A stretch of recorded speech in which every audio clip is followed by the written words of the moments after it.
नमस्कार दोस्तों, आज हम आपको एक ऐसी रहस्यमयी कहानी सुनाने जा रहे हैं जो समुद्र की गहराइयों में छिपे एक प्राचीन दैत्य के बारे में है। यह कहानी है लेवायाथन की, जो सदियों से हमारी कल्पनाओं और कथाओं का हिस्सा रहा है। तो चलिए इस रोमांचक सफर की शुरुआत करते हैं। एक अंधेरी काली रात में एक मछुआरा समुद्र में मछलियां पकड़ रहा था। चांद की रोशनी उस रात काफी तेज थी। अचानक मछुआरे का जाल हिलने लगा। उसने सोचा कि कोई बड़ी मछली फंसी हो। उसने धीरे धीरे जाल खींचना शुरू किया, लेकिन जाल खींचा नहीं जा रहा था। तभी उसके पीछे से एक आवाज आई। जब उसने पीछे मुड़कर देखा, पानी हिल रहा था। धीरे धीरे यह आवाज बढ़ने लगी और ऐसा लग रहा था कि पानी के नीचे से कुछ उसकी नाव की तरफ आ रहा है। मछुआरा डरा हुआ था, लेकिन फिर भी उसने पानी के अंदर अपना सिर डाला और जैसे ही मछुआरे ने पानी के अंदर देखा, उसे कुछ विशाल तैरता हुआ दिखाई दिया। घबरा उसने तुरंत अपना सिर बाहर निकाला और कांपने लगा। आखिर ऐसा क्या था पानी के अंदर जिससे मछुआरा इतना डर गया था? यह एक ऐसा रहस्य है जो समुद्र की गहराइयों में छुपा है। एक कहानी जो इतनी पुरानी है कि सच और अफवाह में फर्क करना मुश्किल है। उस रात मछुआरे ने जिसको तैरता हुआ देखा था, वो और कोई नहीं, लेवायाथन था। लेवायाथन का नाम सुनते ही एक बड़े समुद्री दैत्य की तस्वीर दिमाग में आती है। लेकिन असल में यह लेवायाथन है क्या? क्या यह एक मिथक है या वास्तव में इतना बड़ा और भयानक है कि आज तक इंसानों की नजरों से दूर रहा है? लेवायाथन का जिक्र सबसे पहले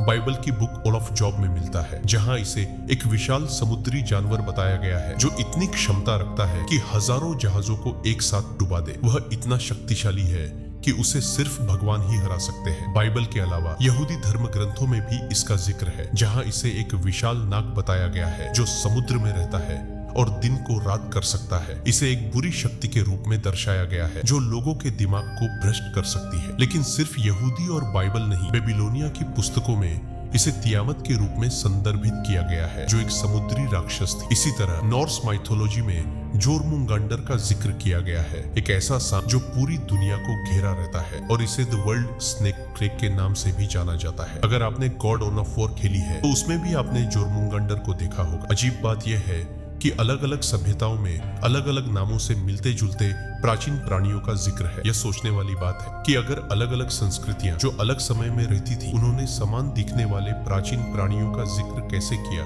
अपनी पुस्तकों में? क्या यह एक कल्पना थी या वक्त के साथ यह सच्चाई मिट्टी में बदल गई? लेवायाथन की महत्ता सिर्फ एक समुद्री दैत्य तक सीमित नहीं थी। धार्मिक रूप से भी इसकी एक गहरी मीनिंग। बाइबल में यह पाप और बुराई का प्रतीक। बाइबल में लेवायाथन को शैतान का रूप भी माना गया है जो इंसानों की आत्मा को फंसाने की कोशिश करता है। यहूदी धर्म में इसे एक ऐसा प्राणी बताया गया है जो अंत में भगवान के हाथों मारा जाएगा। अलग अलग संस्कृतियों में इसके अलग अलग अर्थ है, लेकिन एक चीज इन सब में कॉमन है कि इसका संबंध हमेशा डर के साथ किया जाता है। कुछ इतिहासकार मानते हैं कि लेवायाथन वास्तव में अस्तित्व में नहीं था, लेकिन कुछ गहरे समुद्री प्राणियों को ही लोग लेवायाथन समझते थे। पुराने समय में जब लोगों को समुद्र के बारे में कम जानकारी थी, तो जब भी वे किसी अजीब से प्राणी को देखते थे, जैसे कि एक व्हेल या शार्क, वे उसे एक समुद्री दैत्य समझ लेते थे। वाइकिंग्स के समय में एक जाइंट स्क्विड को देखा गया और उसे उन्होंने क्रैकन बुला दिया। बहुत से लोग मानते हैं कि लेवायाथन वास्तव में मेगालोडन है, जो एक 50 फीट से ज्यादा लंबा शार्क था, और इसी शार्क को पुराने समय के हिसाब से लोग लेवायाथन मानने लगे थे। लेकिन कहानी यही खत्म नहीं होती। आधुनिक समय में भी कुछ ऐसी घटनाएं हुई हैं जो लेवायाथन की असलियत पर सवाल उठाती है। 1990 में एक अजीब आवाज